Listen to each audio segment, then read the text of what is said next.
Hey everybody, welcome to Forge the Narrative. My name is Paul, your host, Bale Bell, also podcast. I'm joined by Tanya Gates, Hey, everybody. Adam Camilleri, and Red Powell. Well, good eye. What up? Everybody's back. So awesome. Got some cool topics I want to talk about this week. I want to talk about getting someone brand new into painting, like the hobby side of it, and maybe kind of like the hobby in general. Got a little personal story to share. And in the back half of the show, we'll talk about the grand narrative coming up. Red's actually going to be participating in the grand narrative, and want to know what you're going to be doing so far, and also kind of maybe touch on some of your experiences in the past. But this will be 400 something players participating in a story-driven event that will impact the actual story of Warhammer 40,000. Maybe even more than 400 because it's going to be in two separate locations, in Atlanta and in Nottingham. Forgive me, I'm not using the names of the systems that they will be in, but they will be basically universe spanning, which would be cool to talk about. But that's coming up in the back half of the show. Hope everybody's doing all right. Thanks for listening to the half show we did last week. We're going to be back to normal this week. And I want to talk about getting a new painter into the hobby. This new painter is my son. My son decided he's been playing a version of Warhammer, either myself or rolling dice or with a friend of his that's come over, and he just got a lot more interested in it than he has in the past. And he said, can we paint some models? I'm like, oh, yes, we can. We can paint some models. And I immediately in my brain threw the brakes on. I'm like, we could do all of it. How many thousands of points do you want to paint right now? But like, no, what? Let's just take it in a little bitty bite size chunk. So he likes Necrons. While we were painting, he's like, I think I need a resurrection orb. I'm like, yeah, you probably do. We'll figure that out later. But we have some of the models built, especially from like the Indomitus stuff, and he's been using those, and so picked out what would you like to paint. He wants to paint the Cryptek and the Murder Barrels and the Reanimator. That's what he picked out to start painting, and I'll show you them in just a second.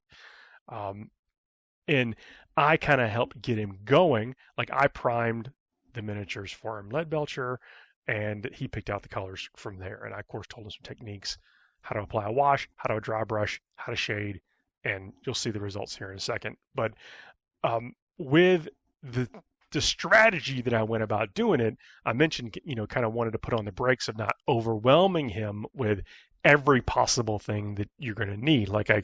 Thankfully, of course, I have a bunch of paints, and we didn't have to go out and let's get 8 paint pots or whatever, or I'm going to explain every single step that you have to go along the way. No, we actually just took it one step at a time, one process at a time, and in some cases, I would show him like on one part of the model, and then let him do the rest of the model or whatever. And I will say, I guess I'll shut up here in a second, but he was like real nervous about messing up, so we're going to cover that as a topic. And also, not really sure how to hold the model. He's left-handed, by the way. So when I'm showing him an example of something, he's got to do a little bit of a different process with how he does it, how he holds the model. So, that's where we kicked off is very, very beginning of the process, choose a unit, maybe a model to do, and then let's paint up a test scheme with some test techniques and see where it goes. It was successful, by the way, but I was curious. It's really important. I've similar thing. My 12-year-old and 10-year-old are engaged, and I know that my other 2 younger boys also want to get into it. Some of the things, Paul, I'm with you all the way. I mean, similar steps and processes of how I found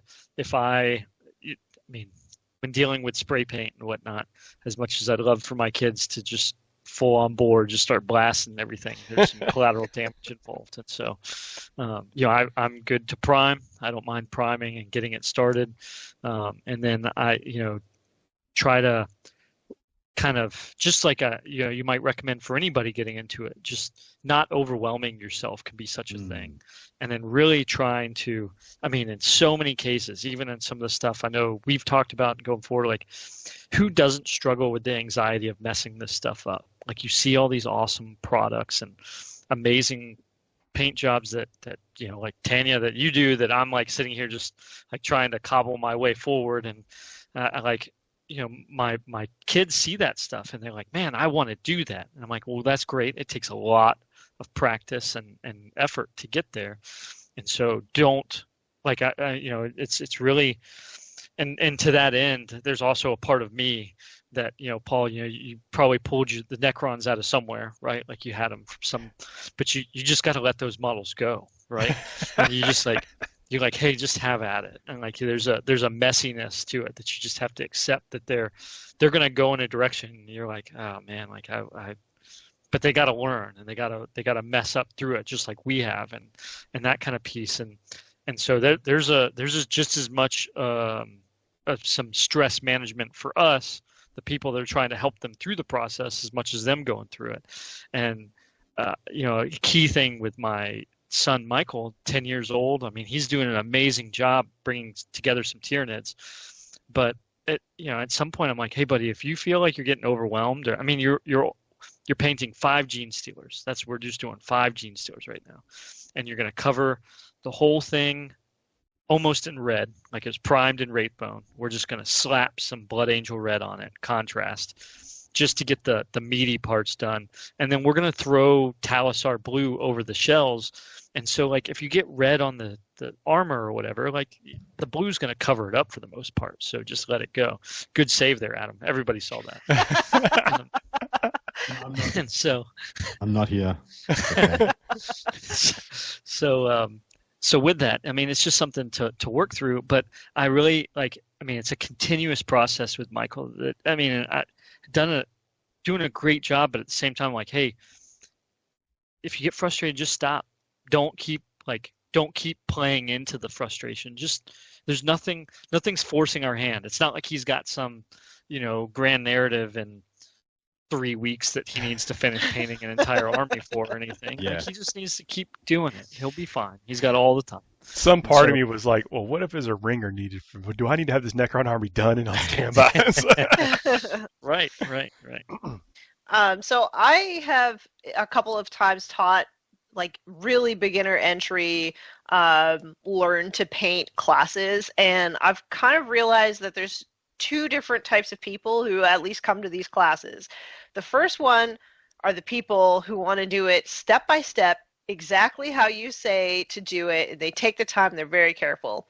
And then there's other people, and I tend to fall into this category as well when it comes to painting, that they'll listen to you for the first 2 minutes and then just look at all the stuff that's in front of them and just go.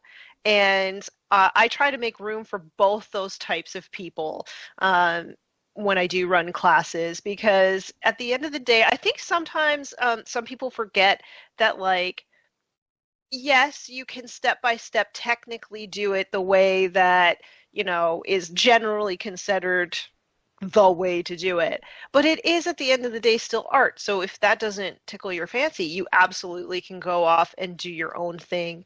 I recently, by recently, I mean I just finished judging a painting contest today. And pretty recent. That qualifies. Yeah. Yeah. And so I went through, and every single person who entered, I gave at least a paragraph of things that I liked, that I thought maybe could use a little work. And as somebody who kind of looks at the hobby in a more sort of artistic, creative kind of way, if somebody was taking chances and doing their own thing, I would really encourage that.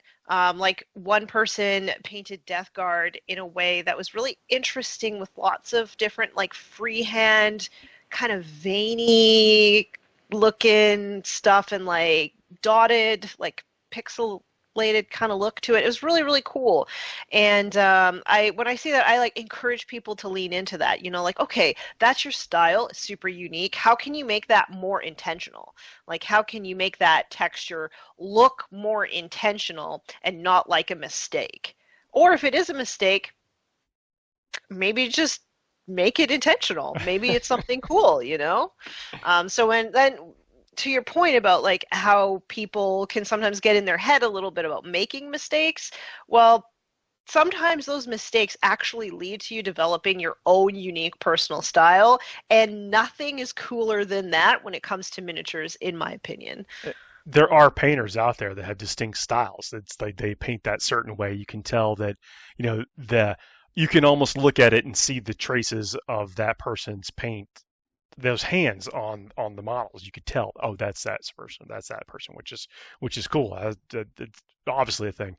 Uh, he had a bunch of questions. My son had a bunch of questions of, well, do I have to paint the models a certain way? And I was very careful to not suggest, oh, well, you have to have them for a certain dynasty or whatever. Like the answer, no, whatever you want. What colors do you like? This is now Necrons. I do consider them a fairly forgiving army. Sure. They're at least in painting. Yeah, Construction is something else. yeah. But they've got like this bones, the skeleton, and they've got stuff that lays on top of the skeleton. So you've got kind of like two distinct things to kind of work with there. And if you can easily go that direction and get a nice looking army. And basically just asked him what colors would you like, and then I gave some suggestions about maybe a contrasting color to be like their eyeballs or whatever. But he chose, gave him several suggestions, and he chose, and even down to the basic. I'm going to show the model off, or one of the models off at least. Let's see if I can get the light. It's like terrible but yeah, here's his model. That's good. Looks great. It's great. Yeah.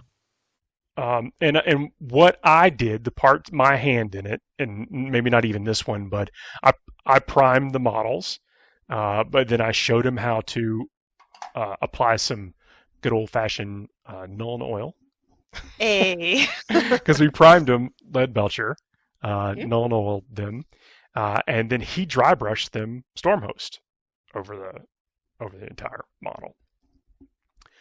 I painted one section of the armor blue. He painted the other section, and the rest of the sections blue, and then shaded them with basilicum gray.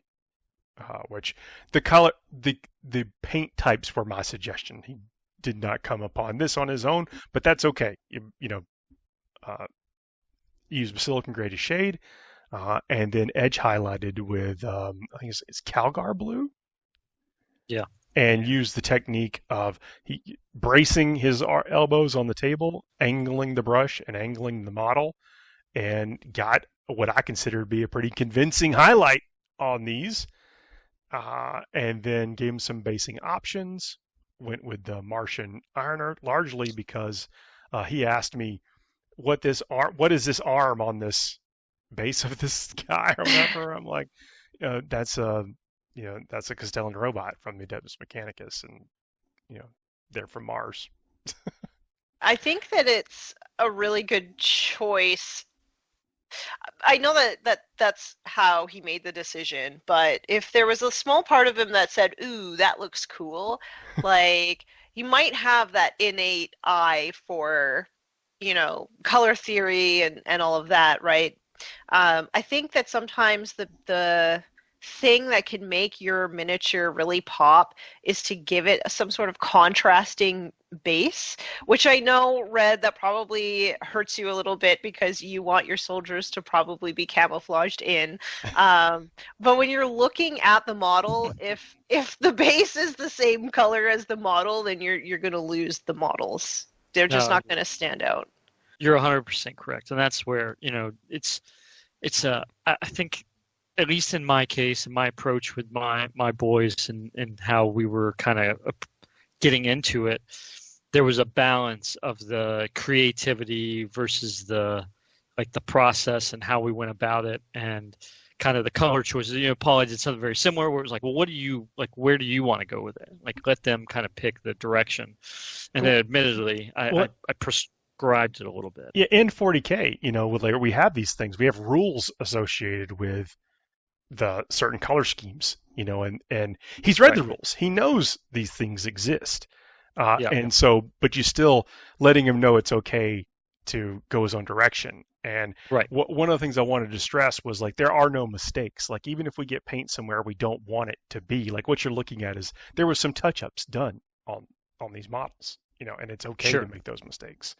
And Sure. Yeah. it's It also can okay be to fix your recovered. mistakes. And also, reinforcing the fact that, you're looking at this model right here.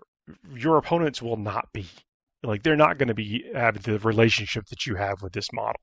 So, Right. don't worry about it that much. Just, get it to where you're happy with it, and let's take it from there.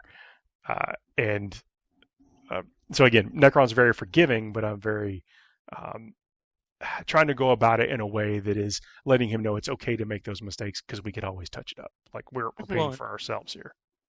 and to Tanya's point, I mean, I took the time with the color schemes to talk about the color wheel, to talk about, green versus purple, or balancing some of those things, and like where that kind of contrast can draw it. I mean, and that's where my Michael with Tyranids, I mean, he didn't know it, but he leaned into High Fleet Behemoth with the blue shells and the red skin, but he just wanted that like vibrant red skin and vibrant blue shells, and that's where he went with it, and it's cool. But then like at some point, he was looking around at different stuff. He's like, well, what if I just change it to like this or this? And I was like, well, that's cool, but also like you've already painted. We just finished painting like 30 models in red and blue. Like, how about we just stick with that for this? It's okay to put some guardrails up on there, Yeah, that's what and well, and it's also again, there's that, and then the we're sitting here playing Space Marine 2 together, right? And like the Tanya, to your point, like bright yellow Space Marines in a jungle, like there's just no hiding them. Like, but I'm not sure they're that worried about it. Clearly, the Tyranids aren't, because if they just want to stealth, they just literally vanish like the Lictor does. So, like, they can be whatever color they want. They're invisible anyways, whenever they want to be. So, it's fun like that. And there's things, disbelief and whatnot that we can suspend, especially as they get into it. And there, I'll tell you another thing that helps with, and I think probably many of our friends here listening are familiar with this, that when you're in the middle of something, it's really nice to help build the discipline of kind of focusing and getting through some models and whatnot, of having something on in the background, right? Of whether you have a podcast on in the background, or you have an audio book. I mean, my boys and I are going through Gaunt's Ghost right now, so it's good to have in the background. Lots of stuff. Well, it's an interesting thing. Like what is your guys' belief on patience? Do you believe you can be taught patience, or patience is something you just have or you don't?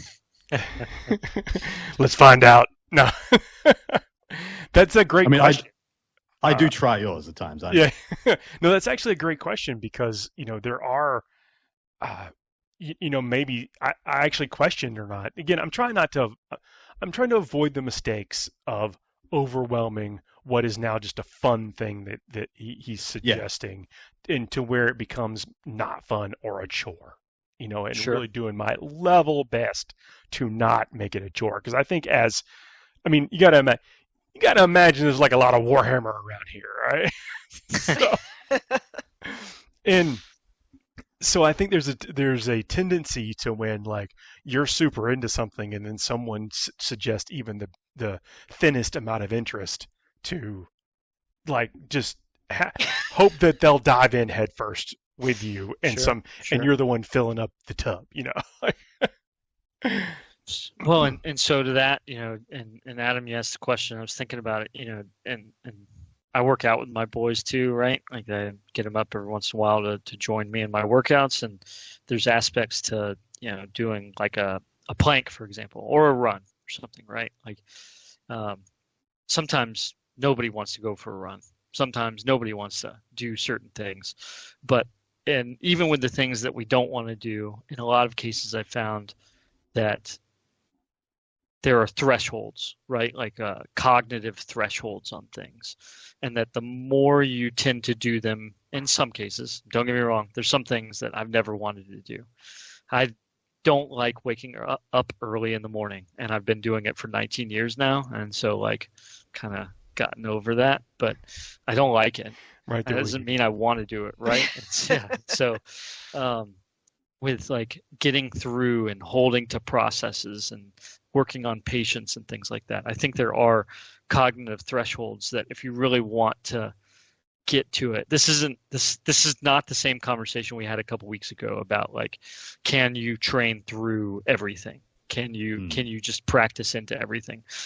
In many cases, though, I do think that there are cognitive thresholds that you can work into. I'm not saying that you're gonna, break any world records or go crazy or anything, but there is something to experience and experiencing something and then realizing that it may not have been as bad as your mind initially thought it was at the beginning versus where it's at later. You know what I mean? My opinion on that is that the reason we started with just one or two models was to like be able to get a win, a couple of successes under the belt. 100%. Yeah, 100%. To be able to kind of visualize what success felt like, and we are to the point where we're about to paint 10 or 20 warriors. And, Yep. Oh, the real test. Yeah, Yeah. and I've had like discussion was like it's going to be a little bit different, when you're trying to paint, a whole squad, but there is some satisfaction of knowing that you've done it. But we're also not putting any time limits on this. Like we're not saying we have to, like we're not driving this for an event or something like that, or has to get done by a certain time. And Right. maybe that's where that patience can maybe be minimized if it's not there. Well, and with Necrons, my question always is are they already built? And really, the Indominus ones and the Leviathan ones are the same. Like they're snapped together, so they're not nearly as bad as some of the others. Like Necrons aren't horrible, but they are there's a test of patience in building them first. And so if you've already got them built, Paul, I mean you've already beat half the game there with the Necrons. I've built some, so he's got kind of a bit of a eclectic collection of stuff, because again, it's just whatever. It's just rule of cool, whatever's driving it. But he was asking me at dinner, last night. He was like, so what do I need? I'm like, well, race have always been good. Sure have. Like race, Sure pretty have. much. You don't have any race right now, so if you want to get some race, we could do that. But it, really letting him lead the discussion and drive the discussion on these things, and that's where my patience is coming in. I'm trying to because I don't want to be like, here's your 2,000 point list. Now we're training. Go build monoliths in Satan. Do it. But so far, we've had a good time. He has asked to continue doing it with the painting and stuff, and gonna try to get going on it. And I really do think he could be proud of these models, and he's putting in the work. So, and I wish my first models looked that good. well, I'm really not too bad. I mean, it really, but it's the process. Like what I've come to kind of learn over the years is finding ways to make the models look good with just kind of the products and the technique, and not have to rely on any kind of natural talent. So that shines through on models. Like this is the third Necron army that I've had a hand in assembling and painting. But it's going to be driven by what he wants, and he's putting in the effort. Like I said, on the models you've seen so far. Well, I don't know if you saw this guy, but I've only really painted like one armor section, and he's done all the rest. So did that just an example as we got to those steps. But he got a pretty good hand on the dry brush and the washing, and did where I was like proud papa moment, and I don't mind bragging a bit, is when he got that Basilicum Gray exactly into the recesses, and it dried. The product did what the product was supposed to do. And then when he kind of figured out how to get, that kind of rudimentary edge highlight on the surfaces, and looks pretty convincing. He also there's 3 layers of green on those eyes, like a large green dot, nice. A smaller green dot, and then a dot of Ogren camo to be like the reflection lens. He did all that. Of course, he has smaller hands and better eyes. But that's where I was trying to instruct. Like, well, we could do it like this, and then you do this and this and this, and you get a nice effect, But we'll see where it goes. Let's take a break. Then we'll come back and talk about the narrative. Y'all have any new painters, or you have some advice for new painters, or you struggled with some of the same things? Like, are did y'all jump all in like as soon as someone gave you kind of that passing interest of overwhelming them? Which I think we're all like we're kind of like wired to do that because there's so much to talk about with Warhammer. But anyway. If y'all made some of those mistakes, let us know. Love to hear about it, and also want to hear some success stories as well. But we're right back and talk about the Grand Narrative. FTN is brought to you by Discount Games Inc. Please visit them at www.discountgamesinc.com. And don't forget to ask Jay about ways to save even more on your hobby projects. Hey everybody, we are back. Thank you for checking out our sponsors and clicking on all the stuff. Like, share, subscribe. That's all the kind of things that tricks the algorithms into having other people come listen to us, which we appreciate. Babbling on about Warhammer and talking about all Warhammer related things. That last segment has me jazzed. I'm sitting there looking at the models like, he's going to crush my face with them next week. Or, we'll see. Also working on some Blood Angel stuff, as you might imagine. Everybody got that army list fine-tuned. As people are getting ready for events. And speaking of events, Grand Narrative is on the horizon. This is going to be happening at the same place, same time as the World Championships of Warhammer are going down in Atlanta, Georgia. Grand Narrative is going to be happening in Atlanta and in Nottingham at the same time. Hundreds of players playing the Story German event. The players, I think, at this point in time are probably getting briefings and information about the event. I would have to imagine that's the case. And Red, you're playing this year. I am, and so I'm really glad to be participating. This is my third time participating, and the event team has been over the top in communication. I want to say about a month ago, the Discord started up, and about a month, I wouldn't say a month, but a few weeks before that, they started dropping like the event package of information where it talks about, so we're in this conflict of the Grand Narrative is going down in the Cassandra system, and it's laying out exactly what's going on in the Cassandra system, and it's actually, you can highlight like where Cassandra is actually part of the Kalnath expanse. And so Kalnath, that's one that people have seen. There was a Kill Team box set that went down in that. There was some other pieces that kind of laid out, the lore that was going on in that. So Cassandra's is being brought into the highlight of this. And then in that package that they delivered, they deliver really a basis of like, what's the synopsis, like why. And in the Cassandra system, there's this essentially a system-wide security system that orients around a gun that essentially you can see from space or whatever, right? Like, I mean, it's a massive gun that can literally lob shells at incoming fleets and stuff like that. So it's a big deal. And there's the fanfare that the Imperium has for this gun that they've currently control, at least at this time. There's like processions and parades and stuff just to load the gun and stuff like that. And then so they've set the scene. You kind of get the idea that there's this big gun that the Imperium has been defending, but the Kalnath Expanse has, I mean, we've seen Gene Stealer Colts, we've seen the Tau, we've seen all sorts of things going down in this area that are wide range. And so then they lay out the warlords, and so there's three factions. Last year they did it a little differently, where they had packs, and the packs, PACT, and then plural with S, is that that they had one that was like the Pact of Order, the Pact of Destruction, and the Pact of Resistance. Previous to that, they'd had just the Loyalist faction, the Imperial faction, essentially, the Traitor faction, and then they had the Interlopers. And now this year they've kind of moved back towards that. There's an Imperial faction, Chaos faction, and a Xenos faction.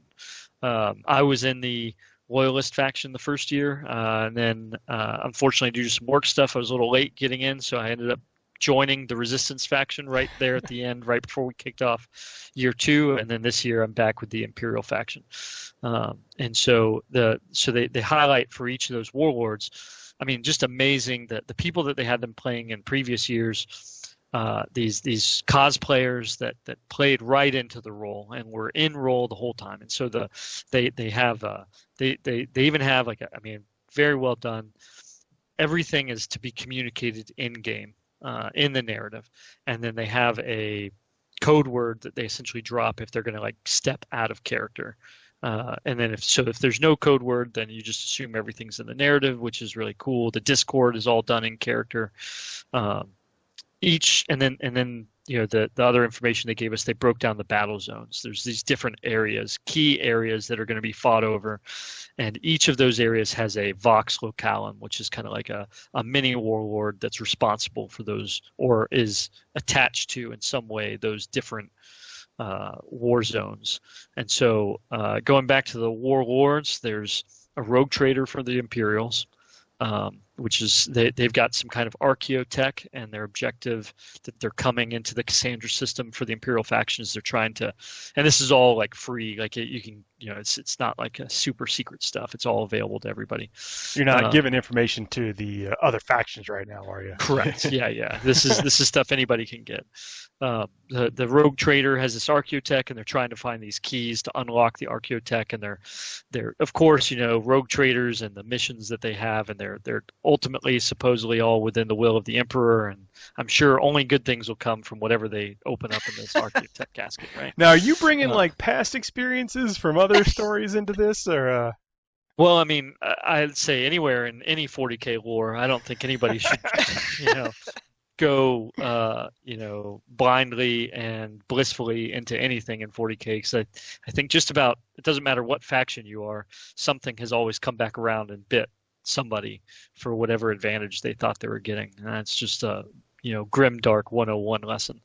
But so the Chaos Warlord is a word bearer he's got this apotheosis kind of thing that he's trying to achieve. He has this ritual he needs to complete to unlock this artifact that will then, help him in his path to furthering chaos. And so that it sounds typical, but at the same time, like I think, I was watching another conversation play out between some folks where they're talking about everybody's fan favorite Erebus, and like Erebus made a lot of things happen. When word bearers get involved, they everybody hates them, which makes it sound like they're well-written bad guys in a lot of cases. And even then, everybody's like, I don't care, I don't like them, and I don't want it. But word bearers tend to make bad things happen. Like they move things along, And so, I mean, I'm excited to see. I'm a little heretical right now with what you're saying. Again, it's just referencing history here. But, the interlopers, though, I'm really excited to see the interlopers. So he's like he's a mech, but he's also, I think he's also a weird boy, and so he's like a mix of the two. And so the interlopers are being led by an orc, which I'm really excited to see because there's some other special stuff behind all that. And they did some of this like kind of built into this character. I'm not saying it's a direct like all the stuff's going to carry forward from it, but from the like Tacoma Open and other things, they've kind of played into this and built up into it. The Tacoma Open narrative was set on a kill sphere where this... Not a kill sphere. I hate those. Yeah, everyone else did too, except for the orc who was running it. And that orc is the same orc that's now going to be the warlord for the Xenos cool. faction. So it is really cool, and I'm really excited to see the voxel columns. I've always enjoyed kind of how they've the not just the characters, but also the actual people who play them, and I'm looking forward to that. These are people who are also in costume that are there in the rooms, kind of running the environment. And correct. Your point of communication when you're not speaking directly to the warlord or needing a judge or something like that. So they have a lot of interaction, and also they're bringing some fun and keeping that presence in the room of the narrative happening. Right. They like some people might, think of them in like a moderator-like role, and I think that undersells really what they do. I mean, these really are people who are completely invested in maintaining the momentum of the narrative throughout the event. Vibologist. Yeah, there you go. It's really exciting to see. Man, I wish like I could share some of this. So there's these in the discords, right? So the discords are broken down by like the battle groups and the Imperium side, and we can even see like so there's the folks that are at Warhammer Worlds in the UK. Like we can see their battle groups for the Imperium faction, and then there's our Imperial faction battle groups, and so like I'm in Battle Group 8, and we're the Imperator Vigil battle group. And that's it's, fortunately just again, this being my third iteration, I think out of the 10 people in our battle group, 8 are my friends, and so 9 of the 10 are people that like we all were able to get together, 9 Imperial players to get it to go. I've actually got my brother Chris is in a chaos battle group where he's with I think 6 or 7 of our friends that are together in that group, and so it's a lot of fun and really trying to bring it all together and play into it, lean into it. Super excited. I can't wait to see what this year is, because both years have been really exciting, day after day, just nonstop fun. Do you get to challenge your brother to like an evil brother, because essentially like the good twin and bad twin? Do you get to throw down and challenge him to winner takes all, end of your line, sir, in the last round? If I can swing it, I'm going to do everything I can to arrange that. Storyline wise, we'll again, make it like, happen. Make it happen. I'm telling you, the lore, like we've had a lot of fun with it. I mean, that's why I wish I could share it, because there's like pages of this stuff, not just me, but of other people, and all the stuff that they've poured into this. My brother, for example, like his stuff. So he's running, and again, like the narrative armies. So his is like a Be'lakor army. He's got Be'lakor, he's got 4 of the greater demons, and then he's got like their own little retinues, and like that's his 3,000 points is all this, and he can pull them in and play them out. That's cool. And his character, like for his like, and he's got his own cosplay that he's working up. He's a Inquisitor who's like radical, who has like made a deal with Be'lakor, who is like he thinks he's coordinating all these things with Chaos to make things work. And he's going to accomplish some greater Imperial objective eventually, while he's sitting here working with Be'lakor and all. And he's got like, it's just awesome. This fun little story thing and kind of the outfit he's got planned for it and all that. I'm really excited to see how it turns out. So it's good. I'm really excited to hear more about this, because I'm going to be running my own narrative league starting in January, and I won't give too much away because I haven't announced it yet, but I'm going to be in charge of one of the sort of super factions that we have, and I'm also going to be like role-playing a war boss. So I'm really interested specifically on how they got other Xenos to follow a war boss. Sure. Yeah. No. And I'm interested to see how that too. Like a war boss, right? Like what is a war boss like? I mean, there's got to be some kind of promise. There's got to be some kind of reason. How it all ties in. But I'm excited to see what comes out of it. And there are people, in the Imperial faction. There are even with us. There's a couple Eldari and Leagues of Votan and things like that. There's a few that have like either been bought off or whatever, paid into it, or have some other, but they're tied in with us. But I'm sure that there's something to exactly how the orc has pulled it off. Hey, buddy, orc, big macho war boss man, we'll let you play in the kill sphere if you come help us out. And he's like, yes, let's go. More time in the kill sphere. It's basically a ball pit for orcs. They want more time in the kill sphere. You may have figured it out. Yeah. There you go. Yeah. I'm really excited to see it. Spectacular over the last couple of years. Like just the fun. It seems incredibly fun. That's one of the things that like there's so much to do with these types of events, and of course, with the World Championships happening, you want to be participating in that. With the Grand Narrative, you want to be participating in that. It can't be two places at once, So very difficult. But the joy on those players' faces in the narrative is you can't help but want to be a part of it and figure out what's going on. And I think there's going to be some notice and some information and news like from the front, kind of going out to the Warhammer community. So keep your eyes peeled for that. You may even see some narrative information and coverage on the live stream. We might know people who can make that happen, at least in some degree, over the course of the weekend. So keep your eyes peeled for that as well. Going to be trying to bring some information on just the fun. And it's kind of hard to describe or to really put a point on that everything that you just said is actually going to happen in real life with real people doing it in this game we call Warhammer there for the event. And we know that's going to happen because we've seen 2 years worth of that happening so far. And they're just building strength on strength on strength to what is, I think, a gem of an event, like something that probably when, it's like when you were, let's say you were kids just starting out in Warhammer, you wished like something like this would exist, and now it does. I'm telling you, to that extent, and there are, you see kids, you see younger people, newer people to the game that are involved. I mean, there's a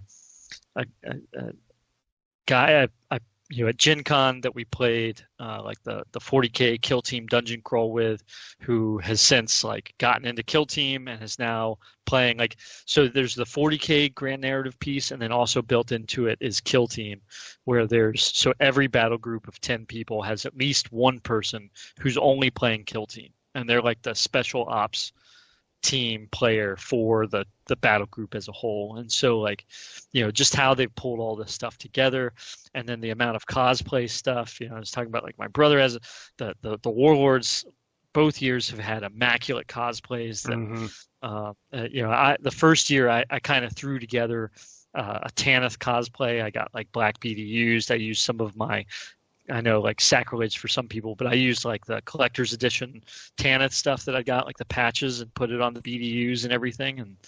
And they were all black, but I was just kind of getting into it. And so this year I've really tried to, because I had the time to lean into it, I've really tried to take it to a next level, especially with the release of the Imperial Agents Codex. So in the first iteration, I was playing a Tanith, like they were if you're familiar with the books or what have you, the Tanith no longer have a home planet that they pull Tanith recruits from, but they pull, go figure, they pull recruits from other planets though since then. Like they get some restocked along the way with people from different places. And so this was like supposed to be a Tanith regiment or a piece to like back them up, but then they got diverted into the Zipperin system, and so it was a whole thing. Well, there was an Inquisitor with them that I had built into my Crusade force, little Inquisitor with his little retinue, and that Inquisitor is who I am in this iteration, and so that's who my Warlord is in this. And now I've got this whole task force that I'm throwing down with I'm really excited about. And so it's a lot of fun, and had a lot of fun kind of stepping into something that, we were talking in the pre-show about like washes and things like that, and just how effective like washes can be in a lot of cases. I effectively found a way, as I'm building out this cosplay that I'm working on, that like cosplay washes. I'm not even kidding. I'm using like a wood stain. Works the same way. It did the same thing. Yeah. It did it really, y'all have seen some of my progress. I mean, It went from, and I went out, so it was 3D printed black plastic. I used what I thought was like the darkest red I could find spray paint for, and it was still like cherry red. I was like, oh my gosh, like where am I? And then I varnished it, and then I put this like red mahogany stain on it, and it took it way down. way. I mean, but it looks good. It added the depth. It did all the things that we want a wash to do on our models. And I was like, yeah, okay. I mean, tried, tested, proven. Just went from little model to big, big cosplay armor piece, and did the exact same thing. It looks awesome. It looks fabulous. Can't wait to see you in it over the course of the weekend. That is our show this week. In about 3 weeks, that whole thing's going down. We're talking about. I think they're sold out. So don't really want to. I don't. Maybe there's tickets. I don't know, but I don't want to. It's worth checking on. This thing you might want to go to, but you can't right now. But if you are in the area in Atlanta, come on by and see what's going on for sure, because the store will be there. You can hang out and see what all these events are going on, and maybe say hey to some of us. But that is our show this week. We'll be back next week, bringing some more Warhammer goodness. We'll see you, everybody. Bye. Bye, everybody.